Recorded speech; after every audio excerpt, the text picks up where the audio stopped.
Okay, sure. Okay, this is Ed. I'm in San Diego, and as you see, Lucy Margadishian is with us also. Did I pronounce your name right? Yes, you did. You did it very good at Oh, it's so cool. Nice to meet you. So, likewise. yeah, you're in New York, right? I'm based in New York, yes. Yeah, And and I'm an immigration attorney. yes, I saw that, and I welcome you. So this Thank you. this Thanks is a for having. program that will go on for about well, as long as people want to stay, but um, I figure 30, 45 minutes will be enough for people to get to know each other in this environment. Hello, Stephen. Welcome. Yeah. Welcome. Meet Lucy. Hi, Lucy. Hi, Steve. Nice to meet you. You as well. Okay. Lucy is an immigration attorney. Stephen is in charge of his life now. What's a good way of saying that? Yeah, yeah. I've got numerous years in the total global mobility space, and at this point in time, I'm in between gigs, looking for my new adventure. Yeah, actively interviewing. That must be a grind. It's a pain in the ass, Ed. That's funny. Hi, Alexa. Hi, Ed. How are you? Good, good. So, Alexa, meet Lucy. Hi, Lucy. Hi, Alexa. Nice to meet you. Nice to meet you. Are you based over in New York? Yeah, I am based in New York. Yeah, I have a boutique immigration law firm here in New York City. Oh, And awesome. Inigo is just joining. Inigo and I just came back from Amsterdam. Oh, Right, Oh, wow. how Inigo? are That's you? Hey, Yeah. awesome. hello, Yeah, and we were Inigo. at the Welcome. Yes, go ahead. Global Mobility ALA Global Mobility Conference with Inigo last week in Amsterdam. Yeah, so that's immigration attorneys, right? And global mobility and immigration attorneys from mostly Europe, but also from around the world. We had interesting additions this year. Yeah, interesting. Wow. Yeah, I've been looking Well, at the post. there were many people actually from the US and also from New York. There were like maybe 5 or 6 from New York, actually, right, Lucy? Oh, No, we were less from New Yeah, York. I at least mean, we're 4. a little more this we were a little more this year than last year, more Americans, but I know there was certain sentiment that they don't want Americans at GMS, but we're creeping in. Uh, gotta make a strong presence for us. Right, right. this discrimination must end. I'm coming. I know. I made it a point, so I got accepted this year. That's But great. I've been accepted in New York also, so Yeah. thank you. So this program that we're doing right now is being recorded, so please keep that in mind. And it's a prequel, it's a get to know, and we have with us Susan Ginsburg. Thank you for all of your guidance and your help, and welcome. Thank you. Thank you. Look forward to seeing everybody next week. Right. Safe travels, Inigo. Yeah, he's here in are you here now? No, you're still in Spain. Is that right? Still in Spain, yeah. I'm Yeah. traveling next Tuesday, so just I will arrive the evening before. Okay, that's great. I arrive in New York on Tuesday, flying in to LaGuardia, and looking From forward San to it. Diego? Yeah. It's not a direct flight into LaGuardia, though, is it? It's Detroit into. Yeah. Yeah, Okay. Have you been to right. the new LaGuardia airport? Um, yes, I flew in there. No, I was JFK last time. No, I haven't been there. It's a It treat. is nothing like what you remember, Ed. Yeah. It is completely different. Alexa, the smile Yeah. on your face should tell Yeah. everybody. If you have ever been to LaGuardia in the past, what it is now is nothing like what it Yeah. used to be. You're gonna walk in and you're gonna go, this is not the same place. Yeah. Exactly. You may want to sleep there. It's Yeah. so nice. It's so nice. It really, really is. So Lachelle had a lot to do with all of that by getting the people from Skanska to work, to come into New York and work on that thing, right? I don't know. Yeah, she was a global mobility chief at the time during the construction. So let's say hello to Noah Klug. Welcome again. This is the first time you and I are meeting. Thank you, Ed. Yes, indeed. Wonderful to meet you and wonderful to meet everybody else on the call. Okay, so I want you to meet another immigration attorney, Lucy. This is Noah. Hi, Lucy. Nice to meet you. Nice to meet you. Yeah, well, welcome. And everybody say hi to Ken Oler. Ken, welcome again, my friend. Ken is going to be our keynoter, and he's going to get into a testimony about trust or lack of trust within the workplaces. And his company is called Radical. He's a senior executive there. And Dr. Ken Oler also has a PhD in what, organization development and something else, right? Yeah, or organizational psychology, but the same, Yeah. same thing, basically. Great. Now, Ken was our keynoter at the EY Global Center this past November 30, and he had us all collaborating and running around doing exercises and bringing everybody together. And I'll tell you, it was a really big hit. You know, our friends at EY are not used to that kind of an environment, but they loved it. And so they invited me to come back and do it again. So we're going to do EY at the Global Center on May 14, just to let you know, but more about that later. Welcome, Sarah and Dale. Welcome. Okay, everybody, this is Sarah DeHaze and Dale Klein, one of our sponsors. Thank you, Dale, for all your help. So did you and your son enjoy, I see you survived from Venice Beach, but did you enjoy your time on Venice Beach? We did. Thank you for asking. It was definitely fun. I'm not sure if Venice Beach or Gold's Gym was better. Gold's Gym, wow. Gee. So I mentioned when you called me that you should go with your son to the rooftop bar at Hotel Irwin, right on the Strip. Did you do that? We didn't. You know, a 15-year-old skateboarder carrying a skateboard, I didn't think it was a good idea. But he'd find company there, I'll tell you. Not that they break the law, but that's a great hangout and it's a great view of the beach. I think in my next visit with minus my 15-year-old. Yeah, I'm sure it'd be more appropriate for you. But anyway, the Venice Beach, in case you don't know, is in the heart of Silicon Beach in LA, right near LAX, and is Silicon Valley South. And that's where Dale was. Not working, I hope, but you enjoying the sunshine. It was fantastic. Thank you. Thank you for your. Okay, first of all, Dale is always working. Always, Yeah. yes. Yeah, Dale is always working. So yeah. Well, you're in good company here, I think. Workaholics, all of us. So Alexa, thank you so much for being our link and involved in our events. You and I first met at the EY event, November 30, and thanks for your coordination over the past month. Brenda, if you're in the background, I welcome you to be visible and welcome back for sure.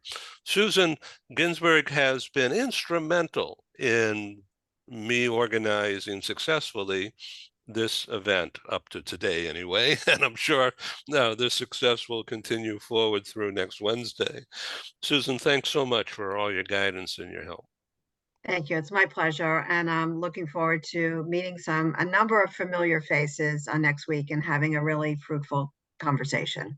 Yeah, so our numbers are going to be about 30 people unless we have a surge.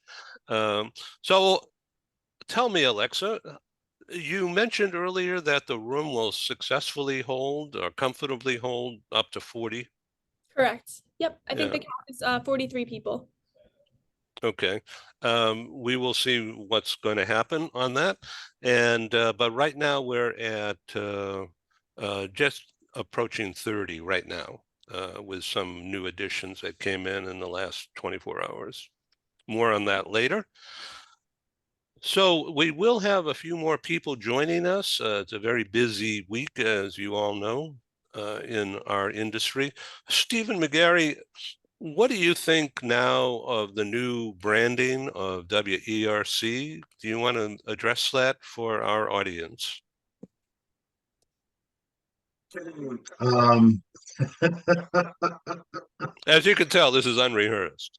yeah, I have some personal opinions about what has happened over at the association over the last 9 months, 10 months or so. I don't think I think there's a lot of work to get done over there. And I think that they need to make sure that the right people are over there to make sure that the work actually gets done. I do know for a fact that the previous CEO, Lynn, if it wasn't for her, the association would have folded um, during COVID. Because Lynn started just about 4 years ago, and when she started, she had 60 employees in 3 different countries. And it wasn't shortly after COVID hit where she realized that if she didn't do something just dramatically, that the association would fold because they would have no money, because there was no money coming in. So she really did hold that association together, and I think that her plans were her plans were something that the board didn't agree with. I don't completely agree with what happened and how it went down and other, but I'm just going to leave that alone. As far as the new branding goes, we tried WERC once. And for anybody who's been in the industry for more than 10, 15 years, I think you'll remember Worldwide ERC tried branding itself to work about 12, 13 years ago and got sued by the actual company that owns the WERC copyright. I think this time they did a little bit more due diligence and they did it. I think it needs more work as well. I don't think it says what the association should be. Um, so as you can tell, I'm not a fan of what has happened over there. I know it's being recorded and all that, but I am not a fan of what's happening over there. I think that it needs more work to be able to bring the people back to the association that have left. And I think they need to do a lot more than just rebranding to be able to do that. So the coordination of the local ERCs, the growth and development, I think that's a positive thing. But yes, there has to be at the top, who's running the show? What's this all about? Well, the locals, going back to the locals, the regionals are actually doing very well. The regionals are getting more traction in what they want to do from their local membership.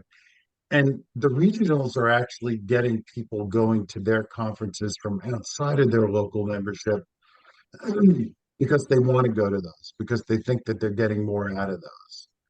So and what is the GWS at this point in time? People look at it as like, okay, it's a great networking event, and it's a great place to eat and drink. Are people actually learning anything? Yeah, I think the last GWS, came away with some innovative educational sessions. Um, I think that they need to do more to bring the sponsors back. I think the regionals do much better at getting sponsors because they know that they're going to be able to have people there that they can talk to. Who's running it at this point in time? Anupam is running it. Anupam is the CEO, and he's also giving himself the title of president. So he's president and CEO of Worldwide ERC. They don't have an executive director as they did under Lynn. I'm not sure what the staff is at Worldwide ERC. I do know that they are that they have partnered with Smith Buckland, which is an association management firm, to do a lot of their back office work for them. But I think it is yet to be seen on how this is all going to play out in the future. Will there be a Washington meeting this fall, Yes, October? there is. Yeah.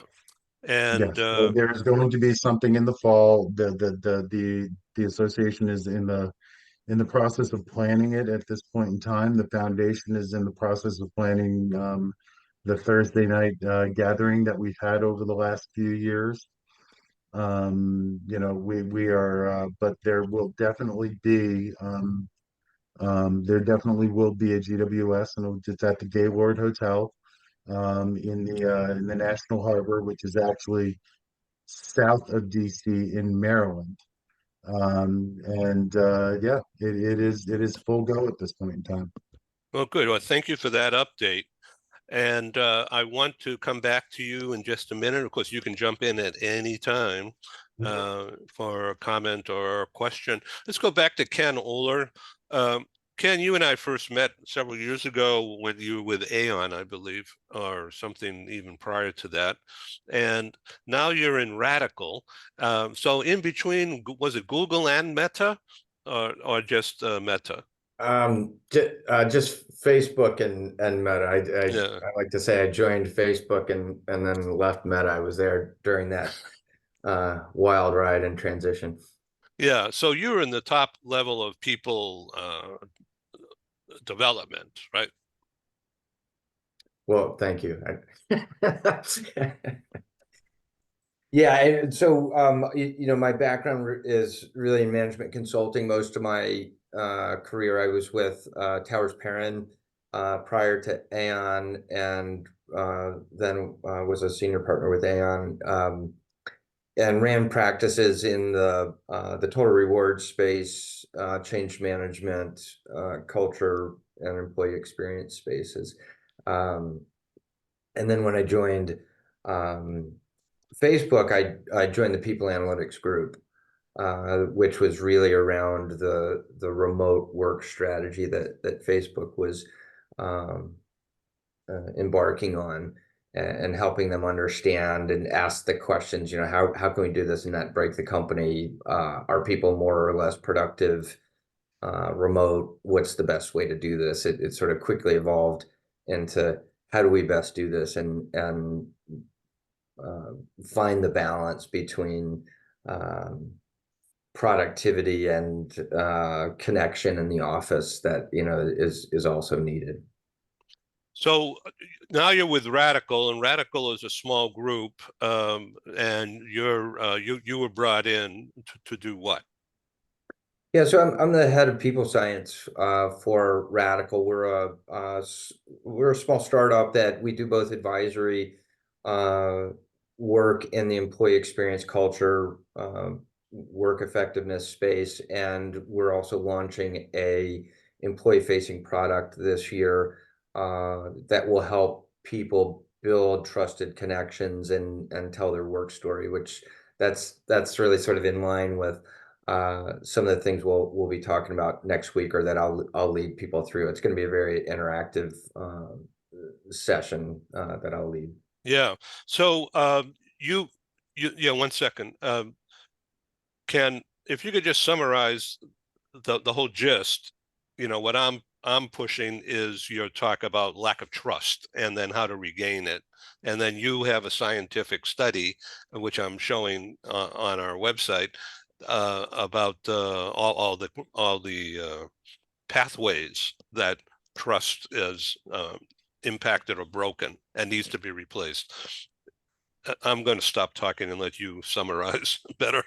So you want me to summarize this session? Well, just exactly what the gist of it is. Sure. So you know, at the core of people's work experience, we talk a lot about the need to have and people's need to have an epic work experience. And when we talk about epic, we say that that's a experience that's full of meaning, clarity, and connection. And you need all three of those, and only about 8 out of 10 people really have that. right now, or have all of those elements. And one of the most powerful and things that it's really lacking and has been, actually it was pretty bad before the pandemic, but it's gone through some waves with the pandemic, is the connection and trusted connection. And how do we do this in what is now a hybrid reality? And so the study that we just released, and I'll be sharing some of the research around that, talks about what is the state of trust in work, trust with whom, which relationships are most important for what types of outcomes, the link between trust and productivity, because productivity seems to be so much on leaders' mind, and leaders' minds, and the working hypothesis of many is, if we can just get people back in the office, we'll heal the trust and people will be more productive, which our research largely shows is bunk. So the question is, well, how do we do this in a different way? And what are the elements of trust? And how do we get back to a more empathetic connection between people? And that's sort of the exercise I want to bring people through. Thank you. Susan, sorry to keep you waiting. No problem at all. Ken, really look forward to hearing from you again. It was great hearing you in Hoboken at the EY Global Center.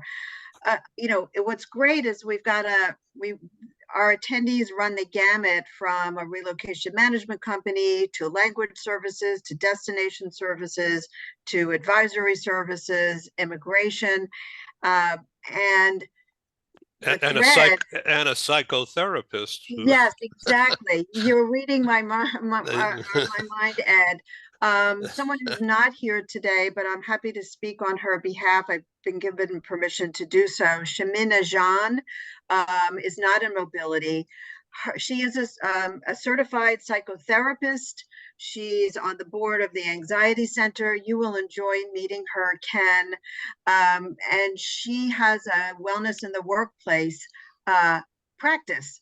And so I think she will add context and kind of pull on all those threads that you're talking about of trust, wellness in the workplace, that I think will be really valuable to everyone. Okay, thank you. Awesome. We have two immigration lawyers here and meeting for the first time. This is like the global meeting room, as I like to call it. People coming across time and space, across borders, across cultures, for sure. And here we are. I'm in San Diego, and you're on the screen with me.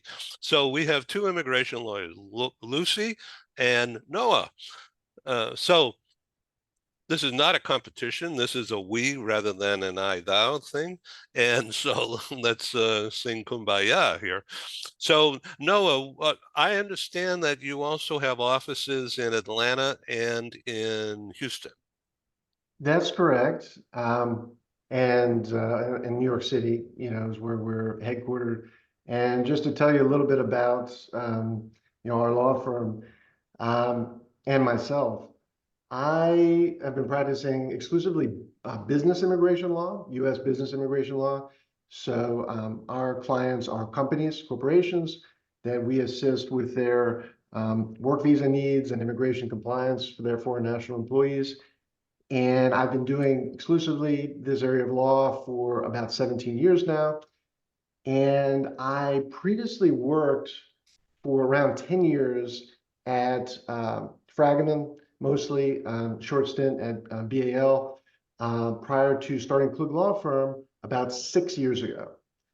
And the idea, in short, behind Klug Law Firm is that the vast majority of our team members are attorneys and paralegals, and we're fortunate to have a good-sized team and a very strong team, have a similar background to me.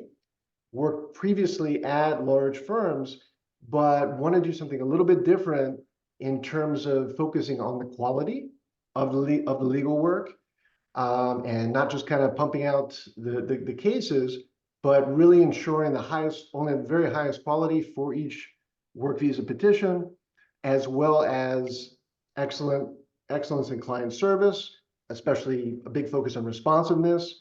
And lastly, what we kind of call our secret sauce, so to speak, is our caring approach. And we look for only team members that have that amazing combination of great skills, legal skills and abilities, as well as caring type personalities.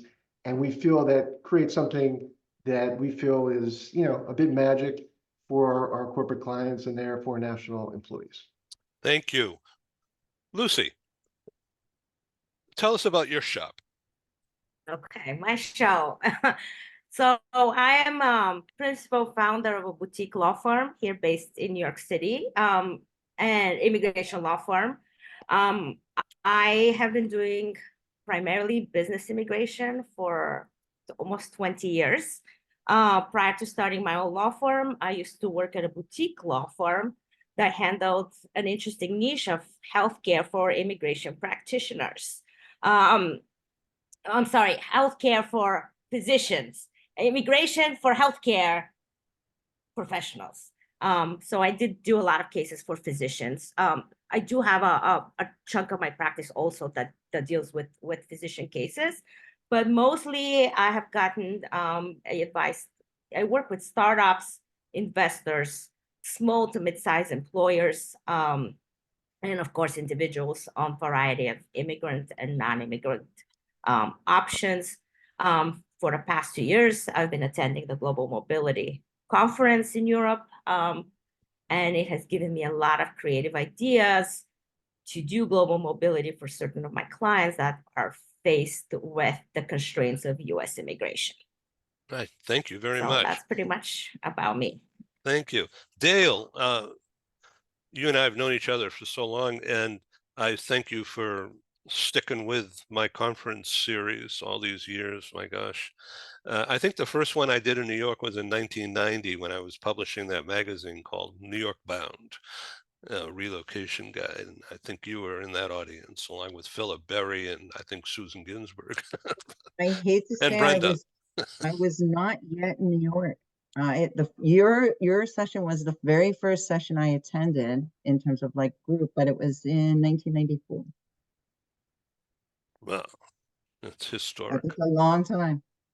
I know. 30 I years. think I feel older you than still Joe talk to me. Biden, but I'm not. But I still talk to you. No, and thank you for all your help bringing these people together that will supposedly show up on in person We on only hope, Wednesday.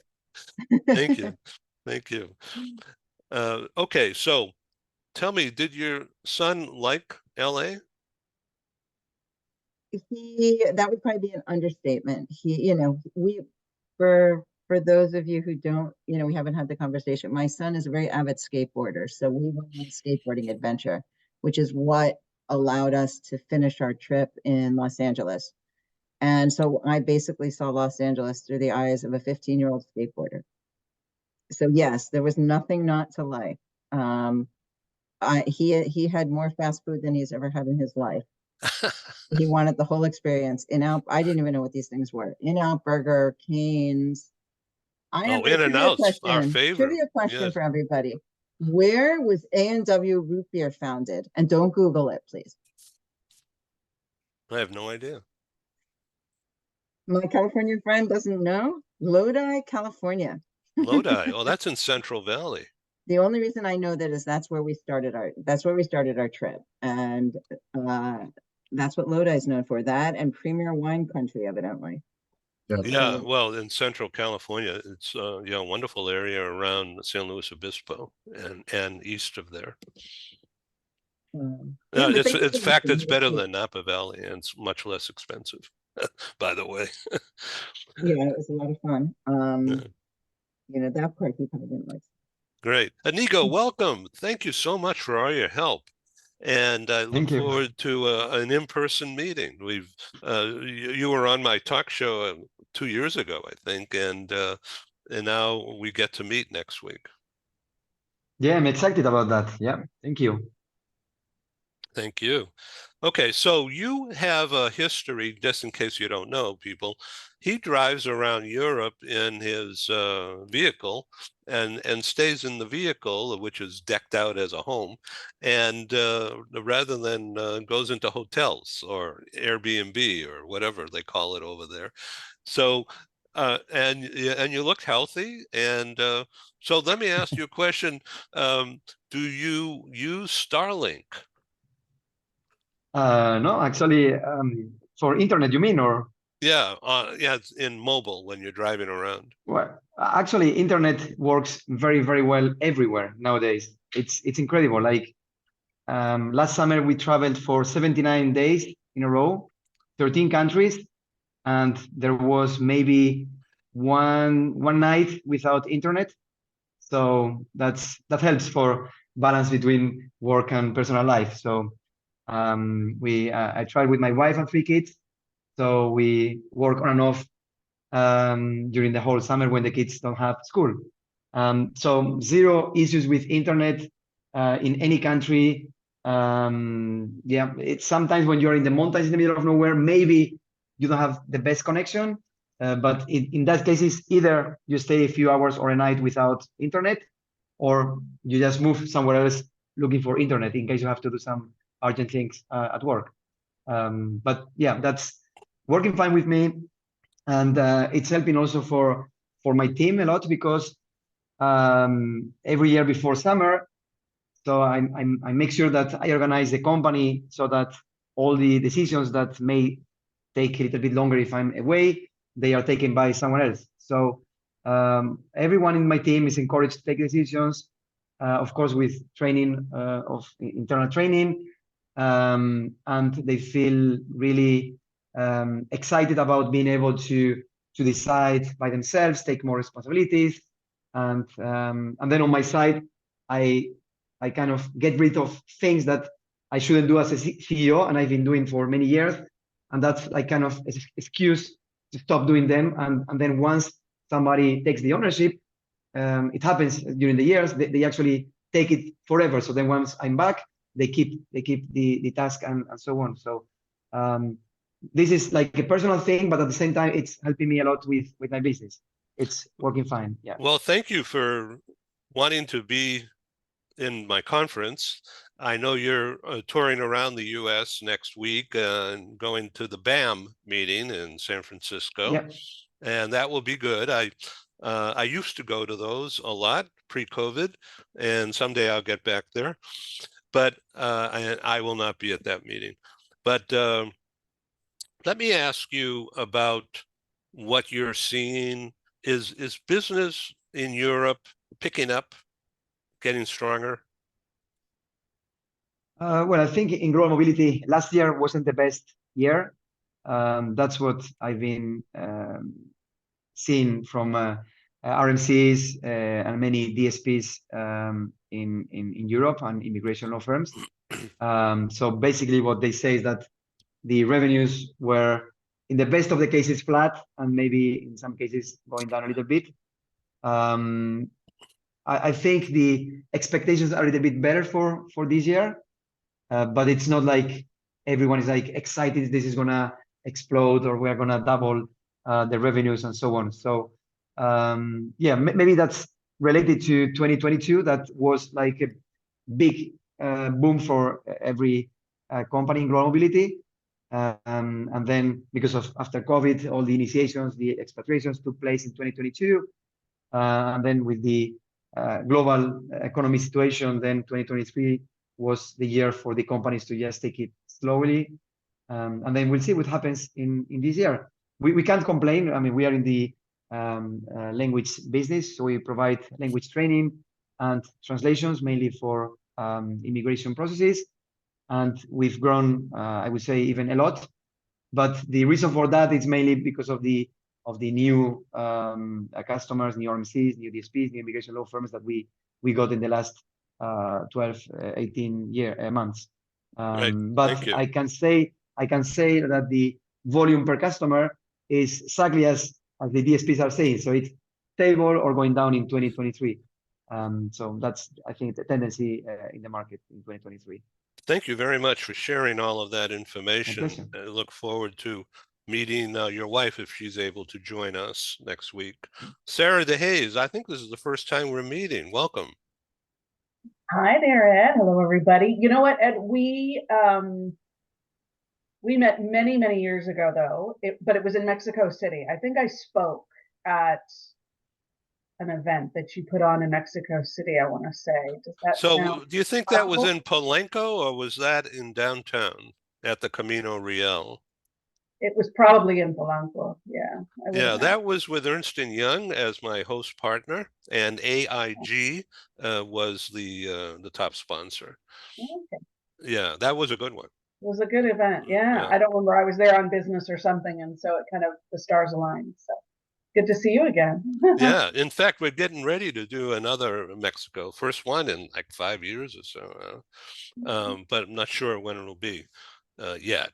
And we're looking at Palenque as a target area again. Yeah. For Good. those of you who don't know Palenque, Mexico City, it's like Beverly Hills kind of place, and it's really beautiful.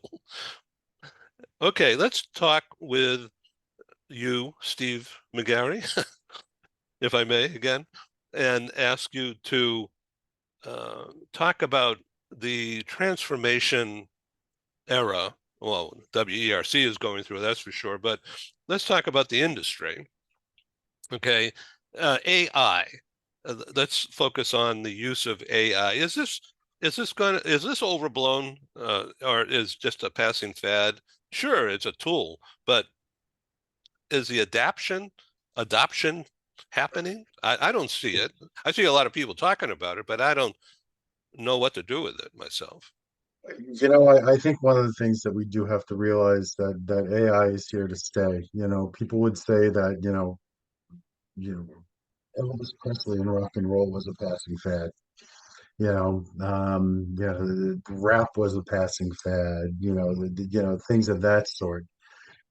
People said that, everybody will get sick of Taylor Swift. We know that that's not true. So, AI is here to stay, and I think what companies need to do, not only on the corporate side, but on the supplier side, is they need to actually try to figure out the best way to use it. There is still, there is still a need for that personal touch. AI cannot sit across from somebody or be on a Zoom call or even talk on the phone with somebody and hear the stress in the voice of somebody that is moving cross state borders or cross country borders. And the mobility professionals, those of us who have been doing this for a long time, we are the ones who have basically gotten ourselves trained to understand what it all sounds like, what it all looks like, and how to deal with that. They are counselors for a reason. Relocation counselor. They have to be able to counsel people through one of the most stressful times of their life. And there are a lot of RMCs that will say, we will try to make this less stressful, and they can do everything they can. But the fact of the matter is, you're still picking up you and your family, and you're moving from point A to point Z, and everybody is starting over. And it is a very, very difficult time. And AI, I can't see at this point in time being able to pick up the nuances of the human being like another human being can. And I think that's where, if there are companies that are going to be relying on it to do those kind of jobs, it is going to fail. There are other areas where it will help immensely. There is no doubt about it. But when you're talking about actually dealing with employees on a one-to-one basis, I think it still has to be person to person. Interesting. My point of view. Yeah. Well, I thank you for joining me. If anyone has any questions, you can certainly shoot me an email or text, or we could talk about it right now for the next few minutes. But I think we should come to a close here. And if there's anything further between now and Wednesday, just feel free to reach out to me and let me know. Dietary concerns about the lunch. So Noah has already given me his indication. Is there anybody else who has a dietary concern about lunch? salads, sandwiches, that kind of And thing. perhaps that could be emailed to you or texted to you. I'm just sensitive. I'm sure I know you're sensitive to everybody's time at this point, Ed. Yeah, okay, that's endless. I'm available 24/7 just about. So thank you. Thank you all for being here. Ed, And Thank Ed, you, Ed. one thing, I'm wondering if you could send if you could send to Alexa a list so security knows to let people up. oh, sure, absolutely. Cool. Yeah, Dale? Can't hear you. Just one question, never having been to this office, do we say we're there for global HR? You know, just the attendees who maybe are new, right? We have quite a few people who are totally new to your event. What do Yeah. they, you know, maybe you could email all the attendees telling them exactly when they arrive to the front desk, what office they need to go to and who they need to ask for, because Okay, that, you know, in any event, those things can be confusing. that's a really good idea. Okay, Alexa, I'll wait for Exa- your email. Exactly. And then just put on there any dietary restrictions, let me know by X. This way, you, Ed, and you, Alexa, are not scrambling. So, you know, give everybody kind of a deadline, if you will. Yeah, You know, and be by fair the to way, New York City Navigator. I'm going to be using Whole Foods down the street from the office as a caterer. Salad sandwiches, I haven't ordered it yet, but I'm getting into it. So, Okay. You know, and then just a housekeeping thing, I had followed up with a couple of people on email. Your emails are, if it's not someone that you know, it's getting caught in spam in a lot of cases, and they've had to pull it out. So that happens with me also. So on these simple ones, I've had to like pull out like any kind of brochure or any kind of extra heavy content logos and stuff to make sure the person gets your email. I don't know if you want to put a read receipt or something on there so that you know that the person's gotten it. oh, that's a good idea. I had no idea that was happening.